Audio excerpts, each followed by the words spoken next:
It's the Fit Fat Dad podcast, the podcast where it's two dads who are kind of fit, kind of fat, talking all things dad. Welcome to episode 14. Good morning, good afternoon, good evening, whatever time of day it is where you're listening. We are thankful that you have joined us for another edition of the Fit Fat Dad podcast. 14, right? 14, baby. That's right. That's one after the unlucky number 13, but 13 was pretty good and lucky for good. us. That's right. Hey, before we get into the show today, wanted to take the listeners through kind of what you and I have been talking about. So there are some upgrades going into the Fit Fat Dad podcast. We have realized that video podcast has been paying off for us pretty well. It took us almost how many weeks to figure that out, Blair? That'll be 14. Yeah, 14. Yeah. It's so when we started this thing, we had no goals, we had vision, but we didn't have any expectations of going after anything. And we've seen success, and we want to keep this thing moving. And the way that we need to do that is upgrade to get into the video podcast space. And it takes a lot to make us look better than we are. Yeah. Face for radio, man. Face for Apple Podcasts on streaming on your phones. But hey, we're getting on YouTube. That's right. Yeah. So that's we're getting into that space, and we're going to upgrade our camera equipment. We're going to upgrade our audio equipment, and so to do that is we're going to take maybe 2 to 3 weeks off. In the meantime, something important is really happening in that time period too. What is that, Blair? Big time. Baby Morris number 3 is coming. So yes. So lots of changes happening. So that was by design, but we're going to take time, and we're going to sit down, and we're going to plan out and get some, just really hone in on what we're doing and get schedule some really good guests. And we have a lot in store. We're excited about it, and we appreciate everybody for following us up to this point and hanging with us and through the trials and errors. And as we go back and watch the game film, from the snap, crackle, pop microphone to dogs barking in the background and lawnmowers going off, it's about as low budget as you can get. Season 2, hey man, we can only go up. See, that's what you do. You set the bar low, well, you can only go up. Yep. So season 2, upgrade. I'm not saying that we will be to the point of Joe Rogan quality, but Joe Rogan mini. There we go. That's right. Maybe not even that. Well, hey, whenever you can put because it's not the Joe Rogan podcast, it's the Joe Rogan experience. Oh yeah. Anytime you can put experience at the end of a title or a headline, that's big time. That's big time. Yeah, we're not there yet. We'll get there. Yeah. All right. So hey, let's transition into the hashtag Dad Life moment. And today's hashtag Dad Life moment is very relevant for you, Mr. Morris, and that's going from 2 kids. Man-to-man defense. And I feel like this gets overused, but let's go with it. It's to 3 kids, the zone defense. Yep. So have you and your wife, Ricky, figured out what zone defense that you're going to run? Man, so here's we're getting. Do we need to get Coach Wife in to get the whiteboard out and start drawing up? Probably. Okay. But we're getting it right out of the gate. So here's something funny. So 2 weeks or 12 days from now, we're having a scheduled cesarean. Well, that weekend is not only our son's last soccer game for the season on Saturday, but also our daughter's first dance recital all at the same time. And we're probably getting home from the hospital on Friday. So my strong wife that's just had a pretty major surgery is like, I'm not missing my daughter's first dance recital. So some grandparents are taking the son to the last soccer game. Another grandmother is taking daughter to get ready for dance, because I have no idea, because it's like slicked back hair, makeup on, no flyaways. Like, what's a flyaway? No idea, right? 0 idea. Yeah. Come on, girl, dad. That's exactly, your job. Exactly. Well, I've learned that means no hairs that are flying away. Like, it has to be straight, slicked back. Okay. So we got to manage that. So we got 3 kids, like right out of the gate. Boom. How are we juggling it? It takes a village. I think it's going to take a village. So I think you get man to man when you have grandparents, if you're blessed to have family around. But we'll see we'll see what it's going to be like once in about 2 years when we have 7, 5, and 2. That's going to be fun. Yeah, I feel like this is where you kind of leave 2 kids. I feel like that's the majority of our kind of friend group. That's where they live. Yep. And now you're elevating your game into the next stratosphere with 3 kids. Yep. Now you're not quite on the level as one of our friends who have, we got a couple friends who have in the 7 to 8 category. Yep. They just have a lot of fun. But so I'm really interested in the experience that you come to this show with, and all the hashtag dad life moments of running the zone defense. So we're excited about it. It's going to be here quick. We'll figure it out. I think it'll be a little bit easier when the little one just lays there. It's going to be a whole other ball game when it's up and moving around. Yeah. And you still don't know, boy or girl. That's a game day surprise. Game day surprise. Okay. Well, a lot is coming into play in the next couple of weeks, so we are excited for you. And as we come back, we'll have lots of news for Baby Morris, Baby Kiwi, if you revert back to prior episodes, and then we'll come back to you with upgraded experience. So that's our hashtag dad life moment, really just checking in with Blair, but we'll call it going from a man-to-man defense to a zone defense. So best of luck to you, brother, and we are seeing you on the other side. We're excited for that. Great. So, all right, let's get into what I would call the big moment of the show. So you've teased it a little bit. Yep. And you've got some new creative art on your forearm as of yesterday because of this. That's right. But you ran an Ironman. I did. And first off, I'm really proud of you that you did this because that's winning one for the big guys. That's right. Not taking anything away from your ultra runners that are under the 200 category. They're phenomenal athletes. But you're not by any means a marathon runner, a triathlete body. I mean, when you got the idea, this is what I want to do as a goal, how much did you weigh? And don't sugarcoat it, man. Put it out there. 278. 278. Mm-hmm. Man, we should have got you to 300. Well, let me say this. So 278. So let me put it this way. I was 278 and I walk around at about 20 to 21% body fat.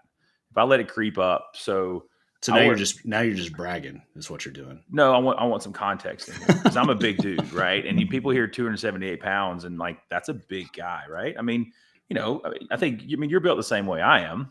Okay. I mean, we're big guys, but we get into the 15, 14s, 13s, like that's really hard for us. For some people that are a leaner build, they walk around at 15 or 16 and it's hard to get them down to like, 10 or 12 or 9. So just want some context that it's a solid 278.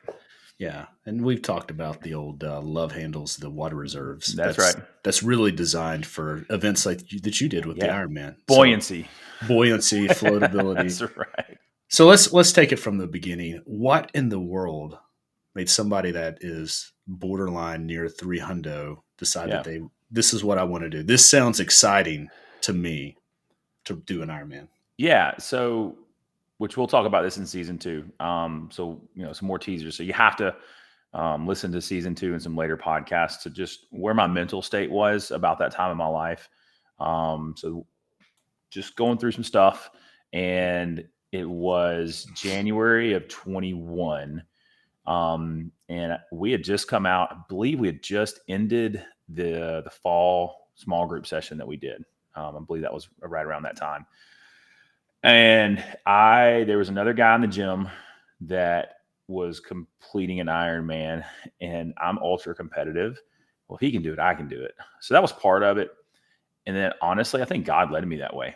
It really did. Because, it was, this person was talking about it, and I'd run a marathon before, and I'm one of those people that I love a challenge. Like I need to be challenged. If not, I feel like I'm spinning my wheels. And at that point in my life, I felt like I was spinning my wheels. So I just did it. I literally, no training, nothing. I got on the computer, found 2 races, booked them both in the same day. So a half and then the full at the same location, because where I did it was in Chattanooga. Ironman Chew, as they call it. Booked both of them. And I said, okay, I paid my money, which is it's not an inexpensive race to get into. There's no going back now. So that's how it got started. I didn't realize once I clicked those buttons how my life would change positively from going through this experience. Yeah. And I want to add in a little additional context to the buddy at the gym that was running special forces forces guy doing this, right? Yeah. And fair to say, nearly 15 years younger than you. Maybe, maybe a little bit. He's in his 20s. Yeah, so great comparison there for you for a near 300 pounder with no prior training experience in there. Okay, so it was competitive dry. Yep. Recapping it for you. You were in kind of a dark space. Yep. Mentally.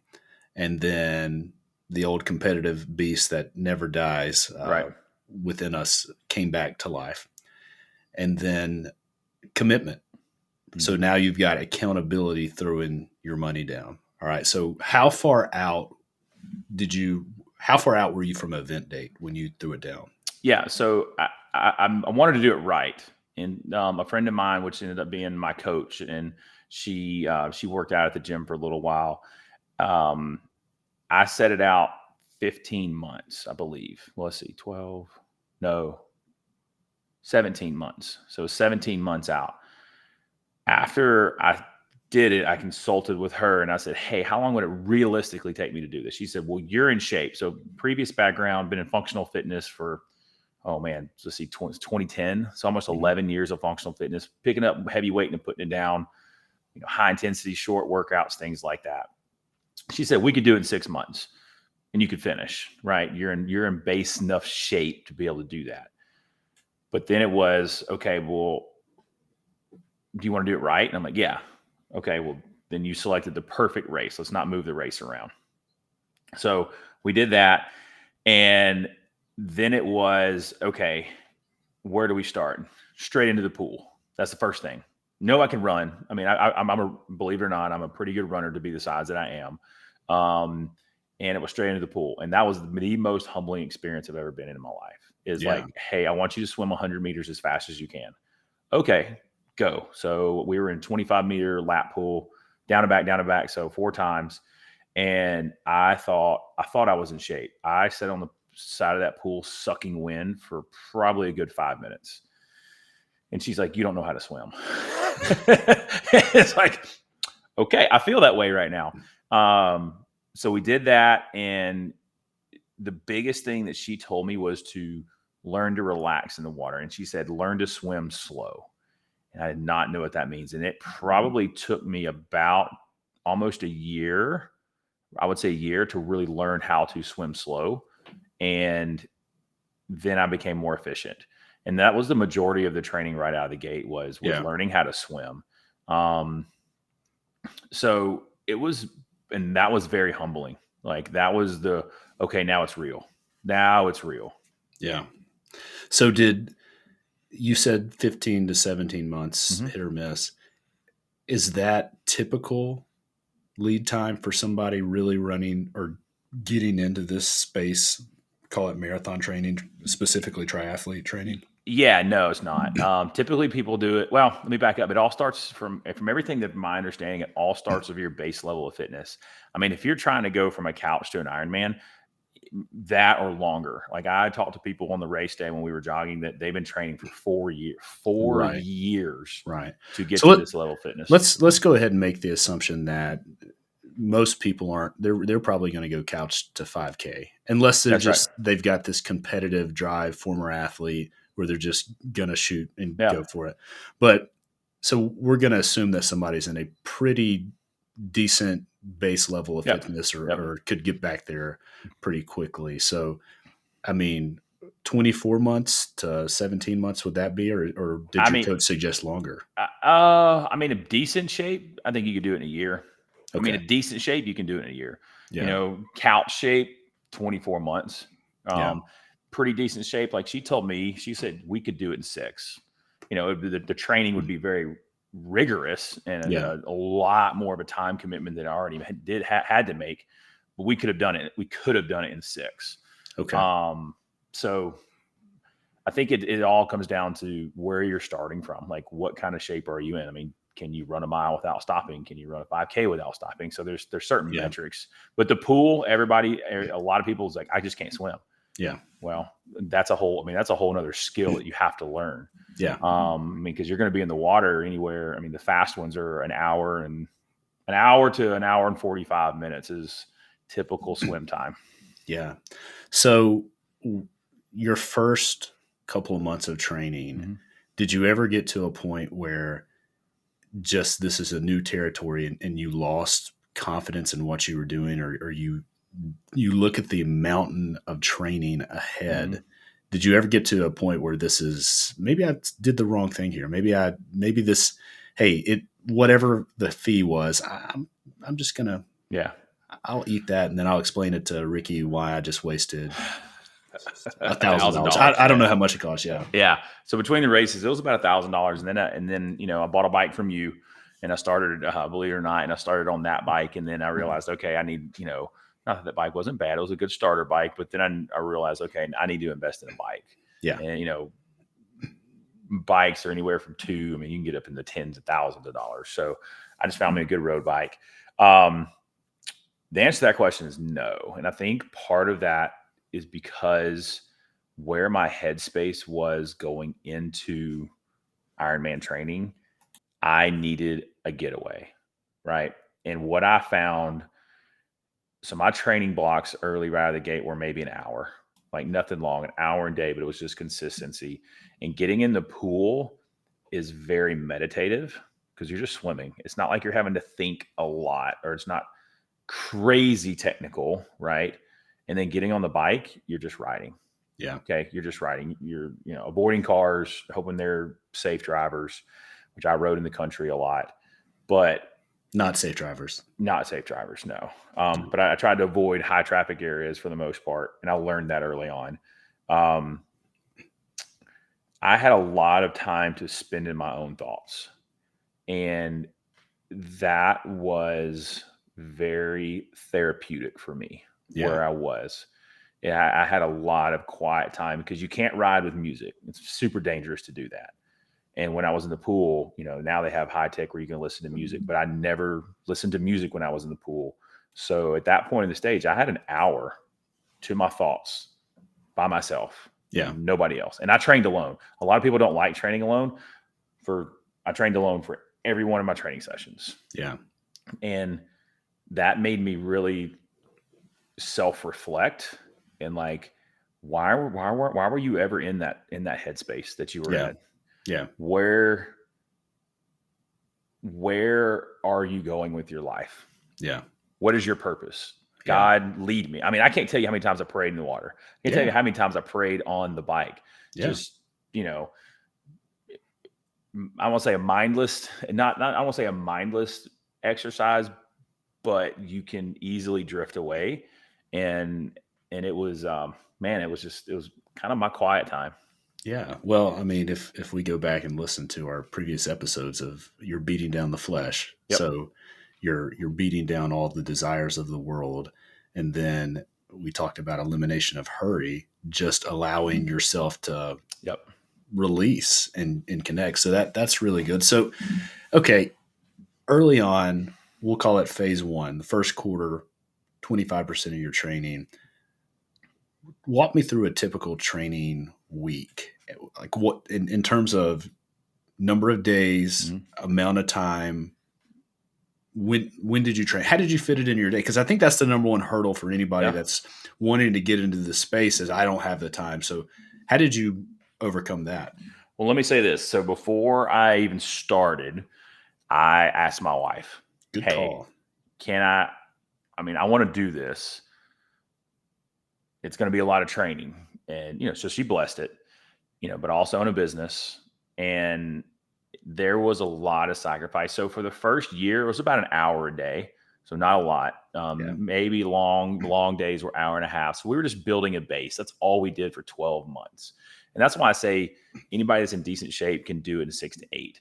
but we were literally just building a base, learning to swim, do the things, that kind of thing. So my coach, she had me swimming. We really focused hard on the swimming. So I was probably swimming 3 times a week, running 2 times a week, and biking 2 times a week. So it was pretty much 7 days a week. Yeah. But she also I believe she programmed that for me because of I probably had to miss some days. And if she wrote a blog about kind of how I did things, which it was very interesting, is balance. Some people go all into this. I mean, there's people that quit jobs and things to do this. I couldn't do that. So I found balance in doing it. So there would be days where, all right, I blocked off an hour in my schedule and I'm going to the pool.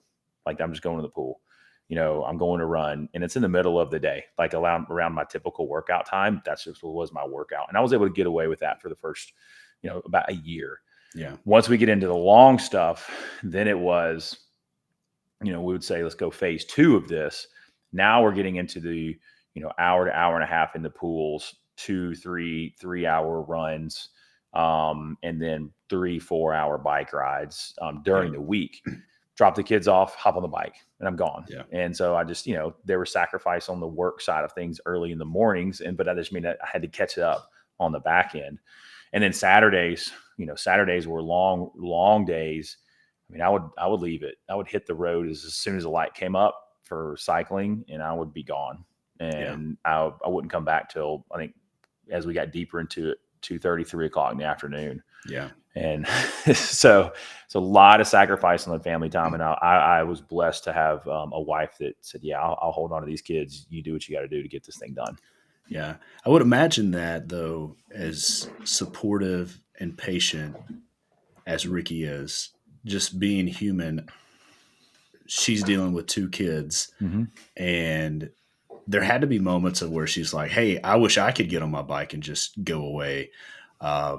So was there any moments where the time away from family, and let's even go with it within work, right, where I would imagine there would have to, like, some of the managers within your gym probably had to take on additional roles. Were there any moments of where friction kind of came into play, and how did you overcome that? How do you work through that? Because that's, again, and I love where you're coming from, and as a business owner and father of 2 with everything going on. So that for people listening, maybe it's not a Ironman or a marathon. Maybe it's just getting the first step into fitness. Time comes as the biggest excuse. So Right.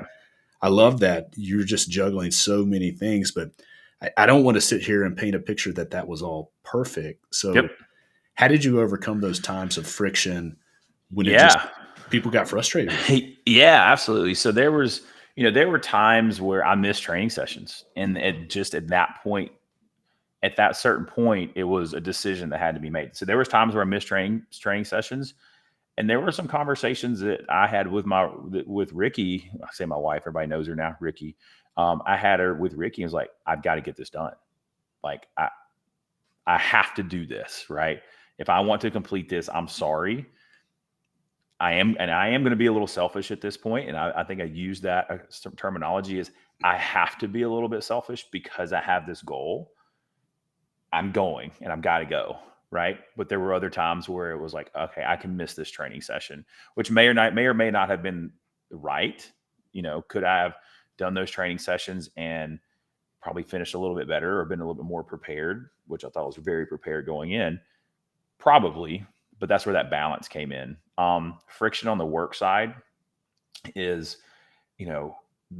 people did have to step up a little bit because they knew what I was going through, but I also organized my day, right? I had to be very, very diligent with that. And you know what? There were some days like I got an indoor trainer for the bike ride. Kids would go to bed. I'd put a movie on my laptop, and I would ride for an hour and a half, and it started at 9:30 at night, and I'd be done at 11. Yeah. And because I had to get it in. So you said time is preventative factor for a lot of fitness. People ask me all the time, well, who's your main competitor? Is it this fitness place? And I said, no, it's Netflix, it's time, and it's fast food. Yeah. So I think this is a great conversation for, season 2. Yep. But you have to commit. Like you have to go all in. And whatever all in is for you, right? Whether that's an Ironman or maybe that's just a mile walk and you have to commit to that and get it done. Does that mean you're going to be perfect 7 days a week? No, nobody's perfect. But it has to be the mentality of I have a goal and I'm going to reach that goal. Like I'm not going to be denied. Yeah. And there's going to be roadblocks along the way, but it's that mentality that gets you to the end game. And it's not motivation. Motivation is fleeting. I was not motivated. By the end of training for an Ironman, I was done training. Like I was having conversations with my coach. Is this normal? Are we burnt out? Like I'm done training. Like my mental side of it was just, but she's like, yeah, that's normal, but you got to do it.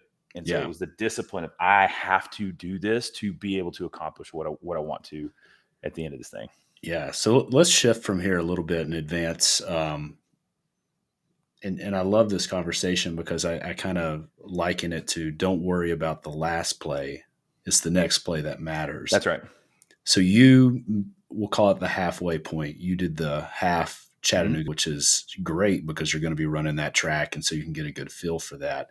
But that didn't go the way that you wanted it at all. At all. I think I'm not speaking for yourself, but I think if you were honest with yourself, you'd probably classify that as a disaster. But you would probably liken it to that's probably the best learning experience and glad that wasn't the event. So walk us through what happened at that event and why it didn't go the way that you wanted it to. Yeah. So felt good going in. And I don't know, I hit the water swimming good. And then I had coughing fits, like in the water, like I couldn't breathe. Don't know what it was. I mean, I couldn't breathe. I had a little bit of a panic attack, which can be normal. I've done some open water swims, but I had to literally, I don't know how I got down the river. It was just bad. Buoyancy. That's right. Swim a little bit, float on my back, grab onto some kayaks and hold and rest. And it took me a little bit, way longer than what it should have. So that was the first right out of the gate. It's like, oh, okay, something's wrong. And it was breathing. And then I got on the bike and I still just couldn't breathe. Like it was not normal. I don't know if it was a chest cold. I don't know what exactly it was. We never really could figure it out because leading up to the training sessions, I never had that. And then I got onto the run, started running and pulled myself out of mile 3. I mean, and you want to talk about emotional, like, dude, I cried. Yeah. I'm not gonna lie, man, dude. I cried because I'm like, how in 4 months I have to do the full. I'm pulling myself out at mile 3 on a half. Yeah. I felt like a major failure. Yeah. I had family and friends up. They were watching and pulled myself out. And, felt like a disappointment. I really did. I mean, I was so disappointed in myself. I feel like, oh my gosh, I disappointed everybody else. My coach was there. I felt like I disappointed her. And unpacking all that, I look at it like I went into it a little bit more nonchalant than I should have. Had a bunch of people around for the half. Like we were celebrating birthdays. We're still eating right. But I think that was a little bit of a turning point for me from a mental side of thing about, okay, I mean, not a seriousness. I knew it was serious, but that was a gut check from a mental side of thing. And I think mentally I could have finished that race. My coach was like, it was the best thing you ever did pulling yourself out. Cause that wasn't the goal. That was just a glorified training day. Yeah. And so relating this to life in general and just anybody starting maybe a fitness journey, dude, you're going to have days like that. Even somebody that I would say I'm pretty mentally tough.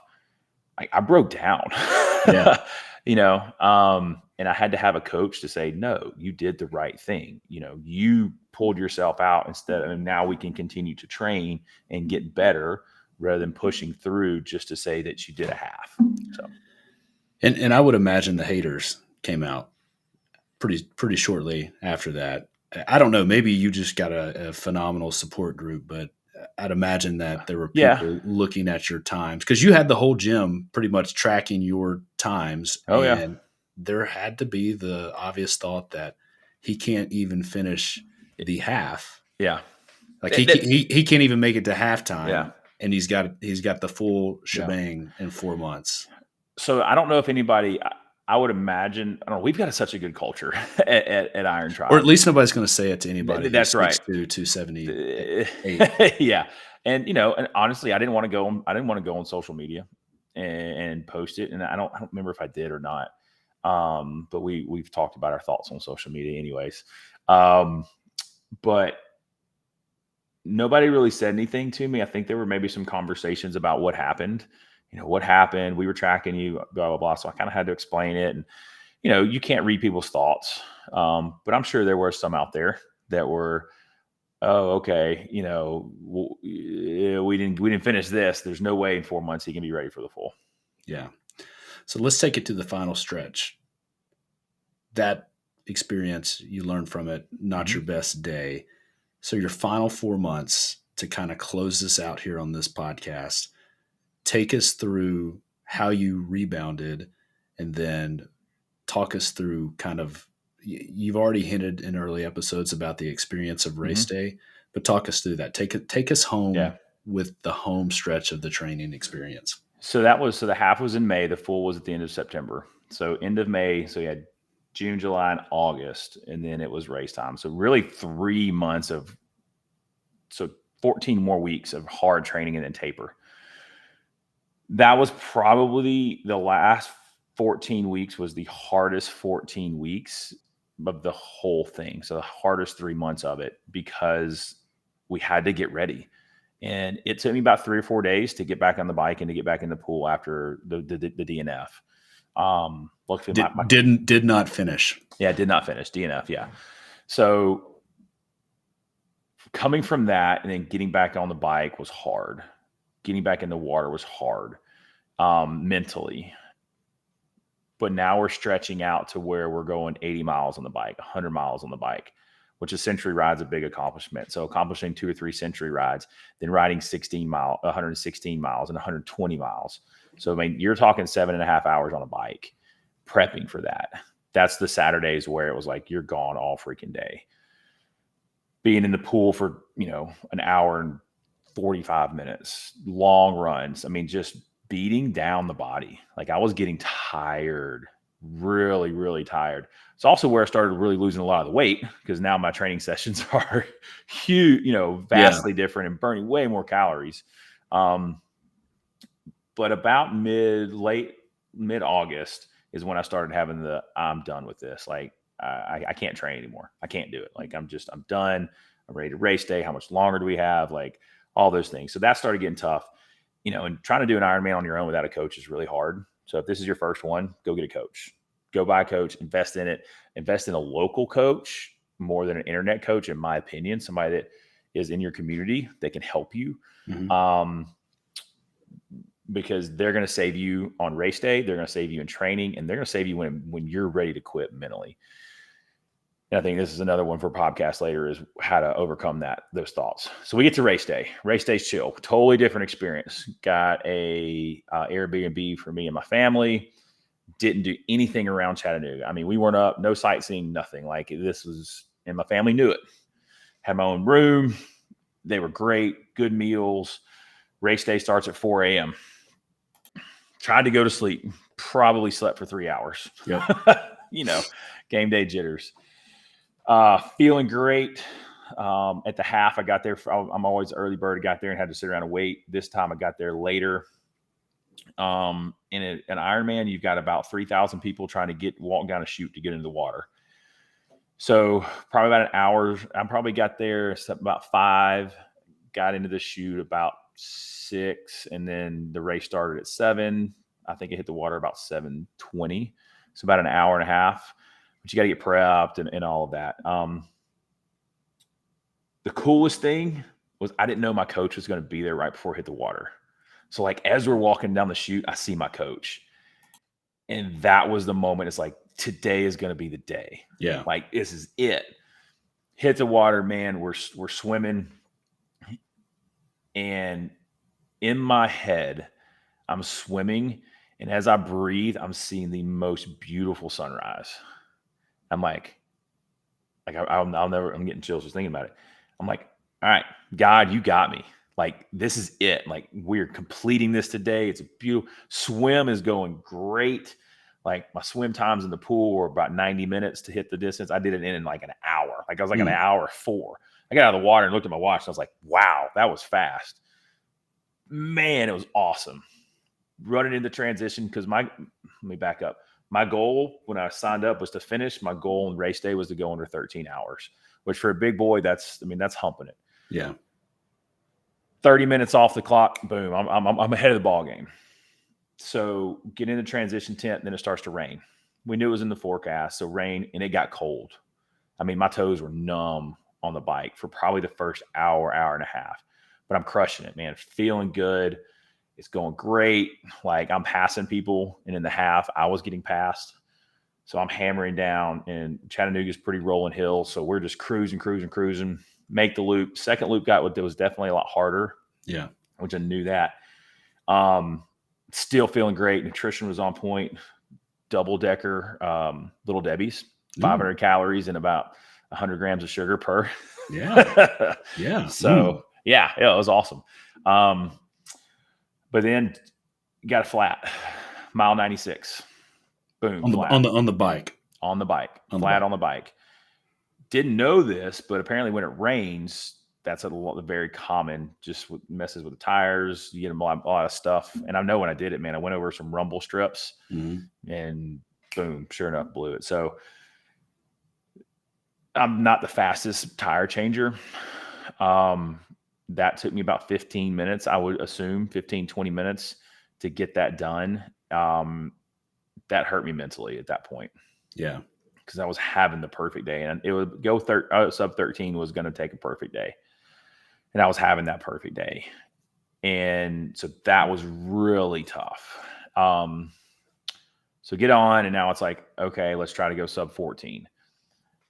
Finish out the bike. One of the last, I don't want to say not nearly one of the last ones coming in, but as about 30 minutes slower. So it's about 4 o'clock in the afternoon now, 4:30. So I've been out racing for what, 8.5 hours, 9 hours, 8.5 hours. Mentally, I was like, okay, let's just go do this thing now. Well, that's when the second problem started to happen. So got in, got changed, saw my family, not really in a hurry anymore. Let's go do this. Started to run, left knee locked up. Wouldn't let me run. Like no pounding. And that was when I was like, okay, what's going on? Right? Is this where I pull myself out? Because of body. Like those thoughts started creeping back into my head based on my previous experience. So as we start going, I'm going and the sun's still up and it's freaking hot because part of this course is on almost like a highway and there's no shade. So we're going first 3 miles in, walking, and then I'm starting to jog a little bit. But my coach and my family, because my time knew something was wrong because they kind of met me in a spot where they didn't think they were going to met me because I was running really behind. So I'm just walking this time at this point. So we're going, still walking, probably about mile 10. That's when, as I alluded to in previous conversations, in previous episodes, my flesh was totally beat down. Yep. And I'm alone. And when I mean alone, I'm alone on the hilliest part of the course. And around a golf course, it's dark. There's nobody there. I mean, I may get passed by a racer every now and then, but there is nobody there. And at this point, I'm out. I'm done. Seriously, I was like, I can't do this. Get to the next aid station, which is about a half a mile from where I started having those thoughts, and I was just beat down. And it was like, get there and sit down and, call the family. And it just wasn't meant to be. Well, this is where God comes in big time. Because at that moment, when I got to the next aid station, I got some nutrition in and I said it again. I stood by a trash can because my coach said, do not sit down. And there's 2 other dudes there and they're like, hey, what loop are you on? And I'm like, I'm on my first loop. And they're, oh, us too. I'm like, okay. And they're like, how are you feeling? I was like, I'm out. And they're like, no, you're not out. Come on. And when I say we had to climb a mountain, like this is a huge elevation gain hill. And we walked it. And they're like, just walk this with us. I said, all right. So we walk in and we're talking and we're walking and people are still coming back. So you kind of have racers coming in and out. And there were still people going down the hills And they're like, okay, well, we're ahead of them. And so we get to the top, and it's an individual sport. So they're like, all right, we're going to go on. But at that time, I'm like, all right, I'm about 2 miles away from my family. So I get to the family. That was a big bump, man. Seeing my kids, seeing my wife. Like, my watch had died, so I didn't know what my pace was, because this is all about pacing. And that was huge. Like, getting to see them was amazing. Also get special needs bag at that point. So that was refreshing. Towel wipe off. And my family had written, oh man, I'm gonna start getting chills. I'm gonna start getting emotional again. This is hard. But they'd all written me notes, right? And they put it in my special needs bag halfway on the run. And so I pull them out and walk in, and like, my first one, I think, is for my wife. I'm like, oh my gosh, okay. So that hits me in the feels, like right now it is. And so then it was my daughter and my son, and just all these notes. And I'm like, okay, I'm trying to walk and read at the same time. So I unzip my tri-suit and I put them right here. Like, I put them right on my heart. And I'm like, all right. Like, and I think it was at that time where I said, I have 13 and a half miles to go. They're going to have to pull you off this course. So that was the mental switch right then and there. And I was like, all right, you got this. Coach was like, you got time. Just keep walking. Just keep moving. So we're going and going, and I'm still walking. Well, I catch up to one of the guys that had helped me out, and he was struggling. Like, he was struggling worse than I was. And again, dude, just the role that faith and God played in this thing was amazing, because like, he helped me out at my darkest point, and then he was my light, and then I was that light for him in his darkest. And so we just started. So I was like, all right, we're going to walk together. And then, dude, we just started connecting and just talking about life. And we said, just talking and keep moving forward and all of that. And then we made this decision together. We're like, all right, we're finishing this together. We're not leaving each other. Like, we're not. We're going to walk this thing, and we're going to finish. We're going to try to jog. And so, man, we talked about faith. It was so cool. Like, I don't express my faith as well as I should and I know that about myself. But at that point in time, like, I was just outpouring, like, all the things that we experienced in that day. And I mean, just my testimony and what had happened previous, like, I'm just pouring this out to this dude. And at some point during the race, he looked at me and said, I needed to hear everything you talked about. I was like, oh, I mean, you're talking about, it was just, it was crazy. So we're going, and and it's getting hard, and we're just back and forth. So we got 13 miles, and we're walking them and jogging a little bit. And so we're just, 13 miles. So I spent 3 hours with this dude that I met on a course. I think he was from New Mexico or Arizona or something. But then we get a mile out, and you can see and hear the music. And at that point, like, I'm there. I have arrived. That's when adrenaline kicked in, and it was like, all right, we're going to jog. We've walked 25 miles, but dang it, we're going to jog the last 1.2. So we started jogging, and we're coming across the bridge, and which Chattanooga is very famous for, a walking bridge, old wooden bridge, and you make a turn, and then you go down this little chute, and then you see it. And so I told him, I was like, hey man, you go ahead. This is your first one to take the red carpet, do your thing. I'm getting chills thinking about it again. Hearing people that have never experienced it, oh, that's cool that you completed it. And one of my buddies just finished one in Texas, and I told him, I was like, experience the red carpet. It's one thing to say, yeah, that's a cool athletic accomplishment. It's another thing when you get to do that, it brings all the training, all the sacrifice, personally, business, family, everything. And the only way I can describe it, I think, is a step down from walking into the heavenly gates when we get home. Yeah. Like, that's the only way I know how to describe it, because it's just lights and you can't see anything, and it's music, and it's like all the spotlights on you. Well, I actually missed my family. Like, I couldn't see them. Like, and I couldn't see them. And then I see this hand go whoop, and I look back, and it's my coach, and she has my daughter. And I'm like, hey, where's Ricky? And so I find Ricky, and we hug, and then we cross the line, and dude, then it just waterworks, man. Yeah. Water works. You made it. You did it. So yeah, So I know it probably got long-winded, but I mean, that was good. yeah, Good. that's it is something that has absolutely changed my life. I think there's certain moments in everybody's life where a life change happens. Yeah. And from where I was before I started training to where I am now is night and day mentally. It's night and day spiritually. And you alluded to having this There we go. this on my Right there arm. it is. Yep.